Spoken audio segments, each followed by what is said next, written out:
వడ్ల కుప్పల మీదనే రైతులు చనిపోతున్న పరిస్థితి. రాష్ట్ర వ్యాప్తంగా ఇప్పటికీ 5 రైతులు మార్కెట్ యార్డ్లో పడిగాపులు కాస్తూ దీనంగా ఎదురు చూస్తూ హార్ట్అటాక్తో గాని వివిధ కారణాల వల్ల ధాన్యపు కుప్పల మీదనే రైతులు చనిపోయిన పరిస్థితి ఉంది.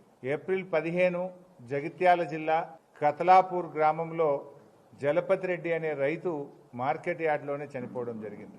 ఏప్రిల్ 21 మహబూబాబాద్ జిల్లా తొర్రూరు మండలంలో చీర్లపాలెం అనే గ్రామంలో మహిళా రైతు ప్రేమలత మార్కెట్ యార్డ్లో ధాన్యాన్ని తెచ్చి అక్కడే 2-3 రోజులు పడిగాపులు చేస్తూ చనిపోవడం జరిగింది.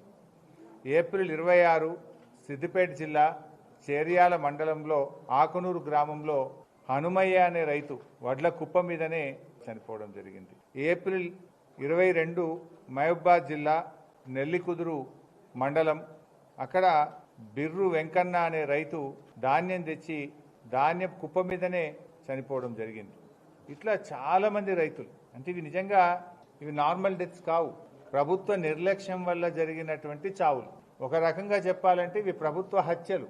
రైతులు ఇవాళ ఇట్లా చనిపోతున్నా ఈ ప్రభుత్వానికి చీమ కుట్టినట్టు కూడా లేదు.